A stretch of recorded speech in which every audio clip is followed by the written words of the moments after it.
충신이여 이스라엘을 생각하라 라는 제목을 따라 오늘 로마서 9장에서 이제 11장 전체 강의를 새롭게 하려고 합니다. 함께 한번 들어보시지요. 작년 3월부터 해서 올 6월까지 주일 오후 예배를 통해 저는 여러분과 함께 갈라디아서를 상고했답니다. 오직 예수 그리스도에 대한 믿음으로 의의 사람이 된다라는 복음 핵심을 함께 줄기차게 나눴지요. 교리상 이거는 이신칭의라는 표현으로 기록이 되어 있어요. 지금 이제 로마서 9장을 들어가려고 해요. 로마서 전체의 주제도 실은 이 동일한 주제입니다.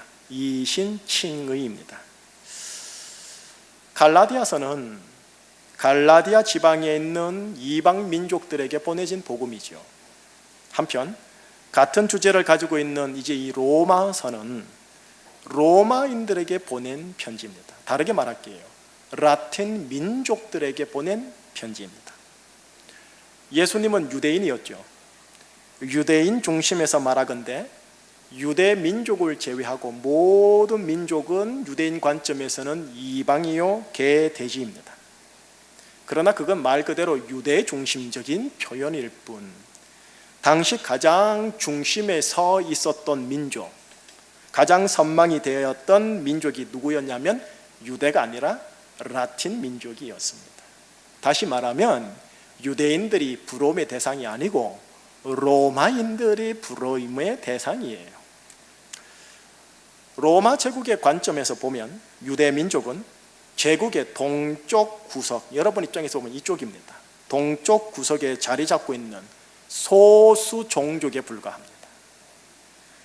하나님의 아들 예수 그리스도께서 물론 라틴 민족에게서 태어나지 않고 유대 민족에서 태어났습니다. 하나님이 선택한 로마서를 지은 사도 바울은 로마 동쪽 변방에서 시작된 예수 그리스도의 복음을 서쪽으로 옮겨 당시 민족들의 중심인 라틴 민족과 도시 국가, 이른바 로마 도시와 로마 제국에 전하는 사명을 하나님께로부터 받은 존재입니다. 그래서요, 사도행전은 라틴 민족이 있는 최고의 중심 도시 로마로 입성하는 바울의 모습으로 사도행전은 막을 내립니다. 로마의 복음이 전해지고 형제 자매들이 거듭나면서 무엇이 세워지겠어요? 교회가 세워지겠지요? 그 교회를 향하여 전해진 성경이 지금 읽은 로마서입니다. 로마서 1장에서 8장까지 내용은 갈라디아서 내용과 거의 흡사합니다. 조금 더 상세하게 설명하고 선포하고 있다고 보면 돼요. 그런데 이제 우리가 오늘부터 시작되는 로마서 9장으로 탁 들어가면 사도 바울 선생님, 다시 말하면 사도 바울을 쓰시는 성령 하나님은 완전히 주제를 확 바꿔버립니다. 9장, 10장, 11장에서는 복음이 주제가 아닙니다. 예수님이 주제긴 하나 예수님이 잠시 뒤로 양보가 되어집니다. 교회가 주제냐? 교회도 주제가 아닙니다. 그러면 로마 교회에 보낸 편지니 로마시가 주제냐? 로마도 주제가 아닙니다. 그럼 뭐가 주제입니까? 이스라엘이 주제입니다. 이스라엘. 모든 이방인들의 중심이며 모든 이방인들의 대표격 되는 라틴 민족에게 복음을 전하고 나서 복음을 받아들이는 이방인의 대표격 되는 이 라틴 민족의 그리스도인들과 라틴 교회 곧 로마 교회가 이제 너희들이 복음을 알았으니 복음을 아는 이방 민족으로서, 이방의 대표 민족으로서 하나님이 역사 속에서 맨 처음 선택한 종족인 이스라엘에게 관심을 가져다오라고 바울이 요청하는 대목이 9장, 10장, 11장입니다. 여러분, 라틴 계열의 로마인들은 로마 제국의 동쪽 변방에 위치한 소수 종족인 유대인들 모릅니다. 몰라도 되고요. 그런데 예수 그리스도를 아는 로마 그리스도인들에게 바울은 그 소수 민족인 유대 민족인 이스라엘을 지금부터 알려주고자 합니다. 이방 그리스도인들과 교회가 이스라엘을 향한 하나님의 마음과 의도와 목적을 알아야 한다라고 하면서 이스라엘을 지금 이제 라틴 민족에게 소개하려고 합니다. 그것이 9장에서 11장입니다. 이거를 오늘 우리에게 적용하면 이런 겁니다. 동방의 등불 배달결의 한 민족이요, 너희들이 예수 그리스도를 아는 대한민국의 그리스도인들이며 대한민국 조국 교회라며, 그래서 너희들이 십자가의 복음을 정녕 안다고 한다면 이제 역사 속에서 하나님께서 선택하신 이스라엘에게 너희들이 생각을 해주고 관심을 가져다오. 이것이 로마서 9장에서 11장의 내용입니다. 그리고 오늘은 그 첫 시작입니다. 모든 민족과 종족의 기독교인들에게 지금 하나님은 로마서 9장에서 이스라엘에게 포커스를 맞추면서 너희들도 나와 함께 이스라엘을 좀 봐다오 라고 지금 하고 있다는 것 보면서 들을 게 있는 자는 잘 들으시기를 바라겠습니다. 자, 이제 본문 들어갑니다. 1절에서 3절을 한번 쭉 같이 한번 읽어보십시다. 시작. 내가 그리스도 안에서 참말을 하고 거짓말을 아니하노라. 나에게 큰 근심이 있는 것과 마음에 그치지 않는 고통이 있는 것을 내 양심이 성령 안에서 나와 더불어 증언하노니, 나의 형제 곧 골육의 친척을 위하여 내 자신이 저주를 받아 그리스도에게서 끊어질지라도 원하는 바로다. 바로라. 여러분, 로마서 9장에 탁 들어오면 바울이 심령을 오픈해요. 바울이 로마 그리스도인들에게 복음을 1장에서 8장까지 쭉 전할 때는 자신의 개인 심정을 토로하지 않아요. 오직 담대하게 복음을 전해요. 그런데 이제 이들에게 복음을 다 전했다고 생각되는 8장 끝나는 시점, 9장 시작되는 시점에 와서는 자신의 내면의 무거운 짐 하나를 살짝 나눕니다. 자, 그 내용이 뭐냐? 바울의 형제인 이스라엘에 관한 내용입니다. 바울, 그는 유대인입니다. 그는 이스라엘 사람이 맞습니다. 그러나 하나님의 부름을 받들어 이스라엘의 사도가 아닌 이방인의 사도가 된 사람이 바울입니다. 이방인을 사랑한 사람이었고 이방인을 위해 평생 헌신한 사람이었습니다. 이방인들의 구원을 위해서라면 유대인 자기 동족에게 쫓겨나고 돌에 맞고 억울함을 당하여도 달게 감내한 자가 유대인 바울입니다. 이방인 그리스도인들은 바울에게 큰 빚을 지고 있는 거예요. 그렇게 이방인에게 헌신한 사람이 로마에 가서 로마 시민들에게 복음을 그토록 전하고자 갈망했던 사람이 이제 로마의 교회가 세워지고 로마의 그리스도인들에게 복음이 온전히 전해졌다고 느껴지는 그 시점에 이제 바울 그 내면 깊은 곳에 있는 근심과 고통과 눌림을 그제서야 오픈합니다. 그 내용이 이스라엘입니다. 자신이 저주를 받아 그리스도에게 끊어지는 한이 있더라도 원하는 바가 있는데 그것이 이스라엘이라고 합니다. 저는 이 정도 수준 안 돼요. 저는 저 대한민국을 위해 저주를 받아 지옥에 가는 한이 있더라도 저는 그 정도 수준 안 되는데 사도 바울 선생님은 그 정도 수준인 거예요. 그만큼 이스라엘에 뭔가가 있다는 소리예요. 자, 이제 이스라엘 조금 대략적으로 좀 더 깊이 조금만 더 들어갈게요. 4절과 5절을 보세요. 4절과 5절 시작. 그들은 이스라엘 사람이라. 그들에게는 양자됨과 영광과 언약들과 율법을 세우신 것과 예배와 약속들이 있고 조상들도 그들의 것이요 육신으로 하면 그리스도가 그들에게 나셨으니 그는 만물 위에 계셔서 세세의 찬양을 받으실 하나님이시니라. 아멘.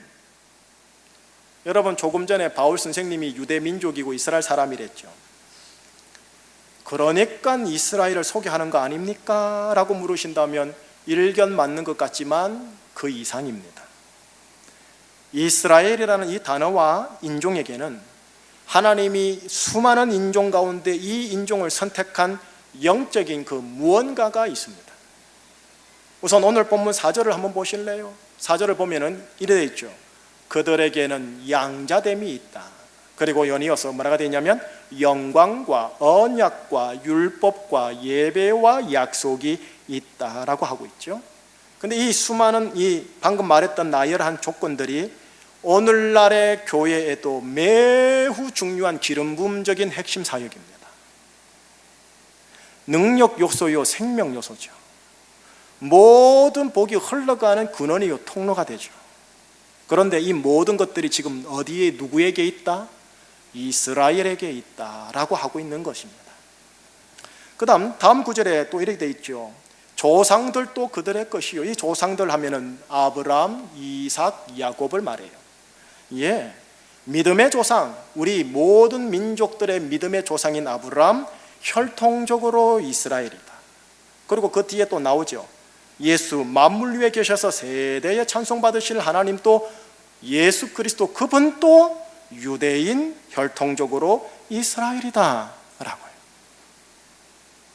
한마디로 말하면 이겁니다. 만군의 여호와 하나님이라는 신께서 수많은 종족들 가운데 이스라엘을 특별히 내 아들이다라고 선택했다라는 게 구약입니다. 여러분, 모든 민족과 종족에게는 신화가 있어요. 개국신학, 신화, 또 창세신화요.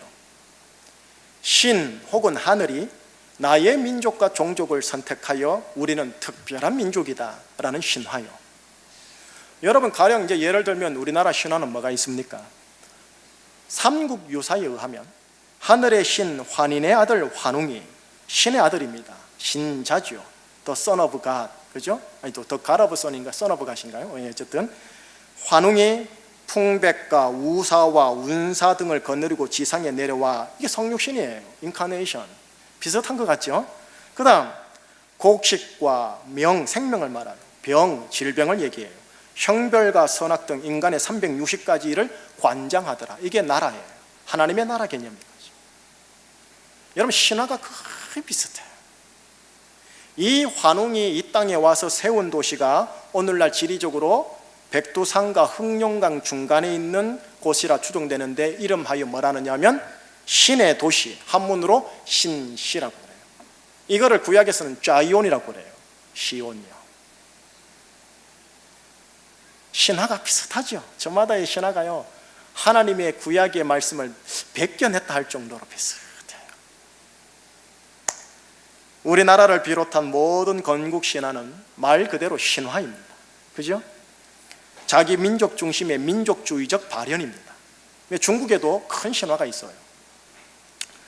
그러나 여러분, 이 시간 이 자리에서 함께 나누는 것이 뭐냐면 만군의 여호와 하나님이라는 귀하신 천지의 신께서 이스라엘을 자신의 나라와 민족과 백성으로 선택하였다라는 것은 오늘날 우리가 말하는 신화가 아니라 우리에게 있어서는 영적 사실이며 역사적 사실이라는 거예요. 물론 비기독교인들은 신화로 받아들여요. 종교학 교수님들은 신화다라고 웃어요. 인정합니다. 이해합니다. 저도 종교학을 공부를 했으니 그러려니 객관적으로는 그래 볼 수밖에 없지요. 성경을 통한 역사적 사실은 여호와라는 하나님 곧 신이 이스라엘이라는 한 민족을 택하여 하나님의 구원을, 하나님의 나라를 이 지구 열방에, 열국에 흘려보내고 확장시키더라. 이게 구약 내용이에요. 저는 개인적으로 김희식이라는 개인적으로 대한민국과 배달결의 한민족임에 대한 자긍심을 좀 가지고 있습니다. 많은 민족들 가운데 내가 믿는 하나님 아버지 아빠께서 나를 내 사랑하는 조국 이 땅 이 민족에게 주신 것이니 저는 이 민족을 사랑하고 자긍하고 잘 섬기고 싶은 마음이 있습니다. 물론 정치적으로 진보적인 사람들은 보수적이네 라고 얘기를 하겠지만 보수와 진보를 떠나 하나님이 주신 뜻을 따라 저는 사랑하려고 하는 겁니다. 그런데 한 가지 약간의 부러움이 있어요. 그것은 이스라엘 유대 민족에 대한 부러움입니다. 하나님이 선택하셨다라는 것에 대한 부러움입니다. 물론 개인적으로 나 역시 예수 그리스도 안에서 선택받은 하나님의 아들이요 의의 사람입니다. 그러나 민족적으로 유대인들, 이스라엘이 약간 부럽다라는 정도입니다. 왜 내가 그 민족의 구성원으로 태어나지 않았을까? 라는 질문은 헛됩니다. 혹은 왜 그 민족을 하나님이 특별히 선택했지? 라는 질문도 헛됩니다. 왜? 답을 얻지 못하는 질문이니까요. 다만 하나님이라는 분께서 이스라엘을 택하셨고, 나는 하나님의 주권에 의해 대한민국 배달결의 한 민족 구성원으로 태어나 이 속에서 영적인 하나님의 아들이 되었다라는 것에서부터 내 인생을 시작하셔야 합니다. 결론은 하나님이 이스라엘을 선택하셨다라는 결론입니다. 자, 이 결론에서 또 다른 시작을 할게요. 바로 하나님이 이스라엘을 선택하셨다라는 이 문장에는 뭐가 있느냐 하면은 하나님의 절대 주권이 있습니다. 많고 많은 종족과 민족 가운데 하나의 민족을 선택해야 하는 시점이라면, 그래서 하나님이라는 신께서 한 민족을 선택한다면 왜 나의 민족이 아니고 그 민족입니까? 라고 우리가 대항하거나 항변할 수가 없습니다. 왜? 하나님의 절대 주권이니까. 분명한 것은 내가 믿고 경외하는 만군의 여호와 하나님 나의 아버지께서 수많은 민족들 가운데 배달 민족을 선택하지 않고 유대 민족, 히브리 민족, 이스라엘을 선택했다라는 것이고, 나는 이를 인정하고 하나님의 선택과 주권에 경의를 표하고 여기에 합당한 행동을 하는 것만이 아들됨의 도리입니다. 자, 이 절대 주권의 내용이 오늘 본문 속에 다 기록되어 있어요. 14절에서 18절까지 훅 같이 한번 읽어봐요. 자, 14절에서 18절 읽으면서 세세하게 보도록 할게요. 같이 읽어보겠습니다. 시작. 그런즉 우리가 무슨 말을 하리요? 하나님께 불의가 있느냐? 그럴 수 없느니라. 모세에게 이르시되 내가 긍휼히 여길 자를 긍휼히 여기고 불쌍히 여길 자를 불쌍히 여기리라 하셨으니, 그런즉 원하는 자로 말미암도 아니요 다른 박질하는 자로 말미암음 또 아니요 오직 긍휼히 여기시는 하나님으로 말미암음이니라. 성경이 바로에게 이르시되 내가 이 일을 위하여 너를 세웠으니 곧 너로 말미암아 내 능력을 보이고 내 이름이 온 땅에 전파되게 하려 함이라 하셨으니, 그런즉 하나님께서 하고자 하시는 자를 긍휼히 여기시고 하고자 하시는 자를 완악하게 하시느니라. 하나님의 절대 주권. 자, 15절 한번 읽어보십시다. 15절 시작. 모세에게 이르시되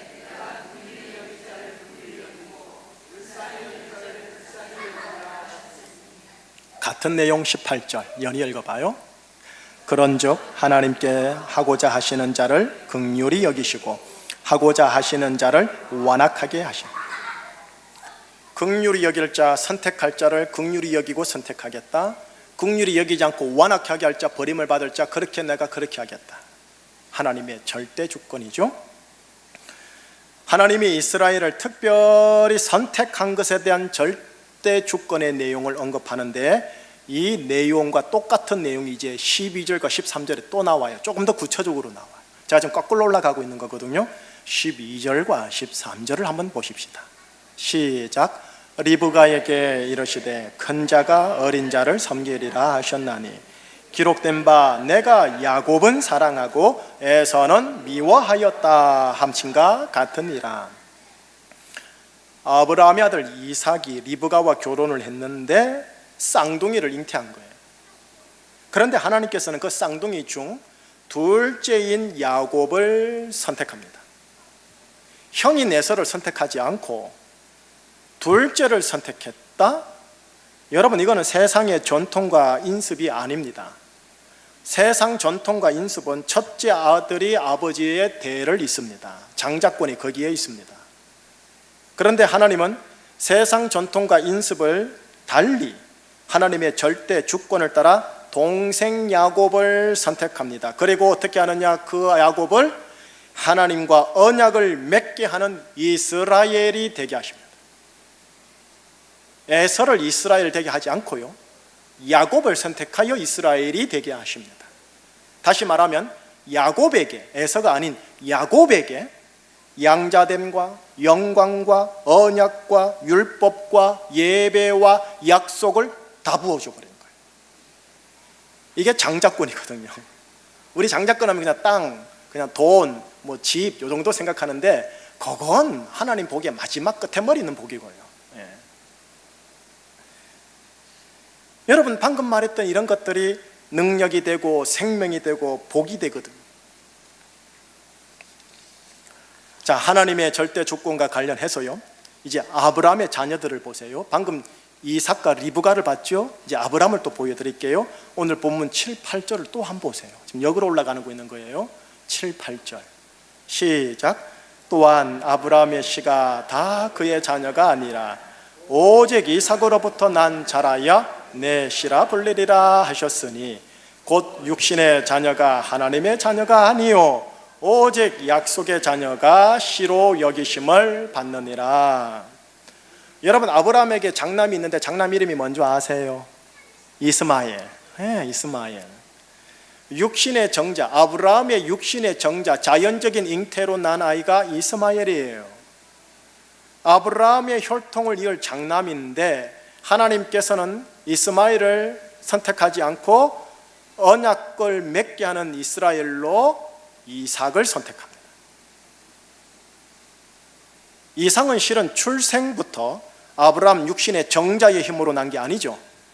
하나님의 절대 주권에 의해 그냥 은혜로 부어준 거죠.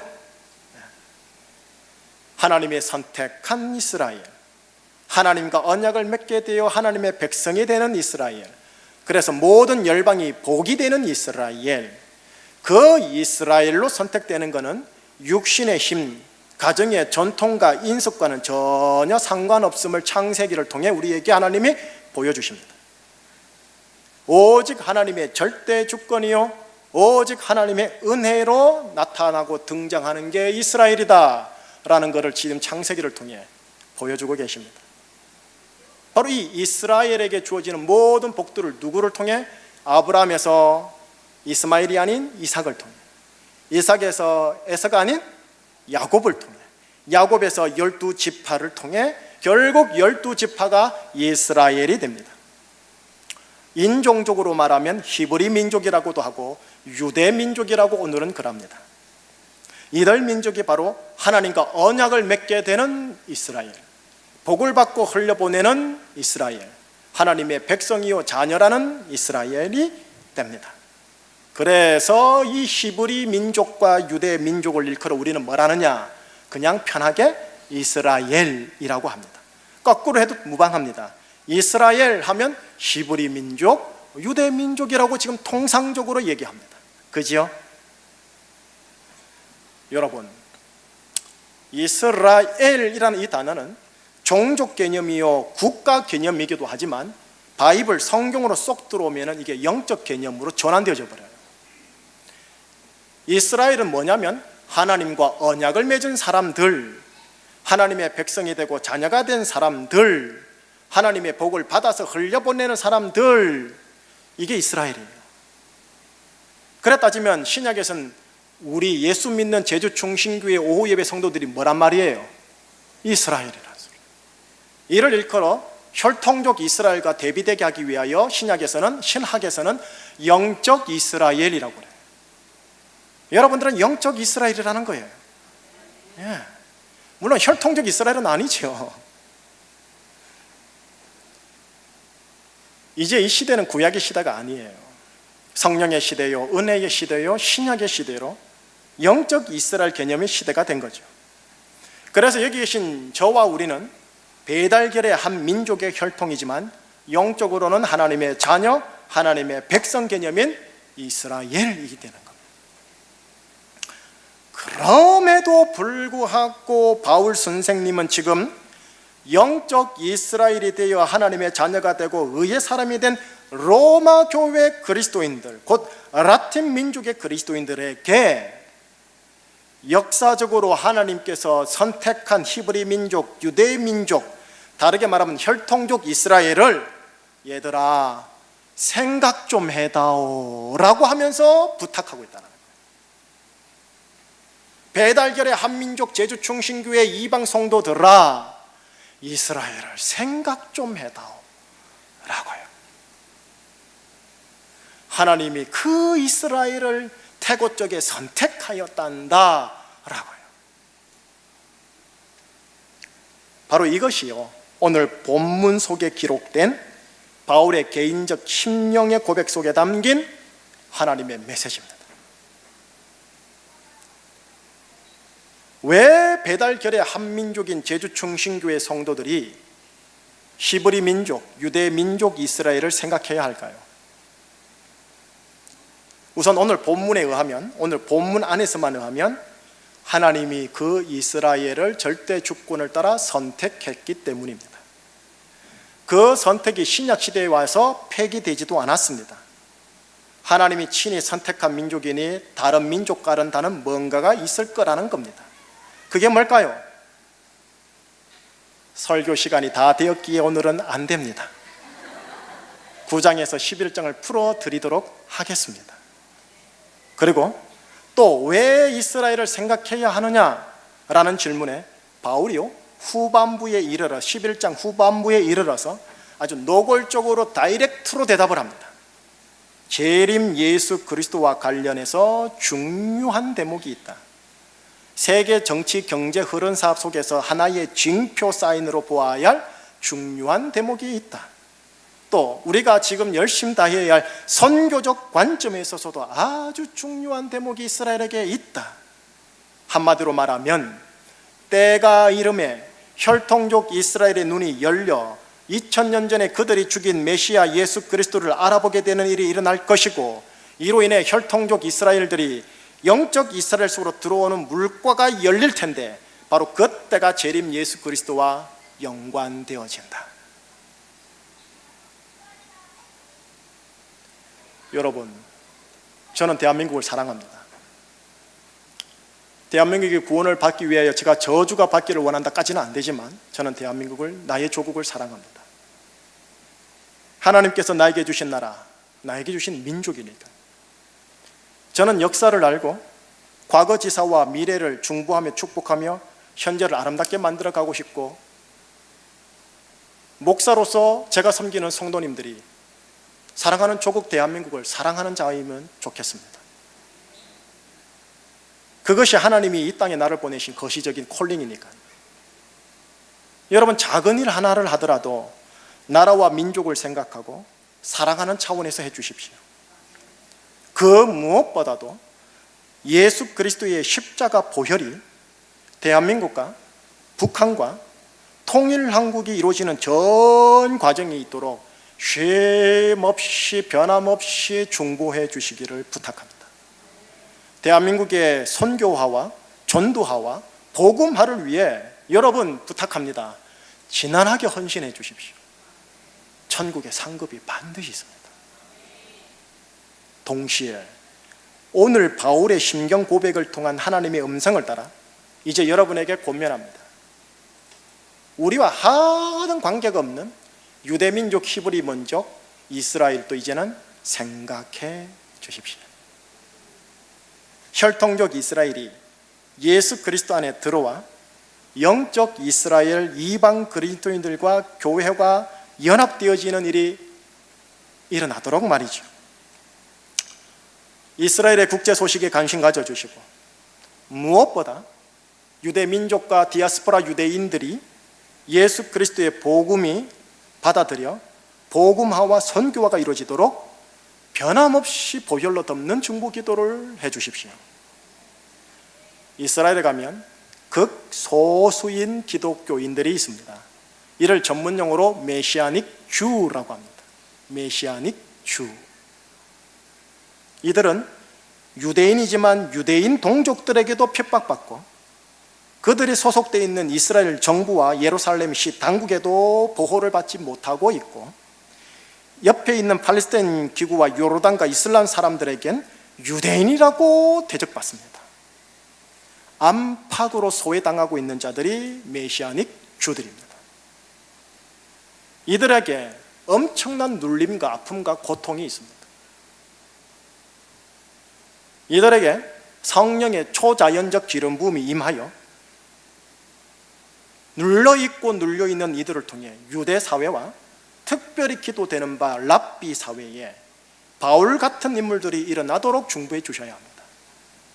랍비 사회에 개혁이 일어나지 아니하며 진정한 영적인 거듭남이 일어나지 아니하면 바뀌지 않습니다. 바울이 일어나야 합니다. 초대교회는 예루살렘에서 시작되었습니다. 이 초대교회 현상이 이제 마지막 날 유대 사회 예루살렘에서 재현될 겁니다. 그날이면 이제 끝납니다. 조심스럽게 함께 이스라엘과 나누셨습니다. 계속 이스라엘에 대하여 객관적인 말씀도 나누며 목회자 마음 안에 들어와 있는 조심스러운 마음도 나누겠습니다.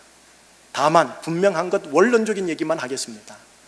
우리 대한민국 조국의 복음화와 선교화를 위해 진난하게 헌신하는 가운데 우리와 상관없는 이스라엘 유대 민족이 예수 그리스도 안에 들어오는 일을 위해서 이제는 한 번씩이라도 꼭 기도를 해 주시기를 주의 이름으로 축원합니다. 기도하겠습니다.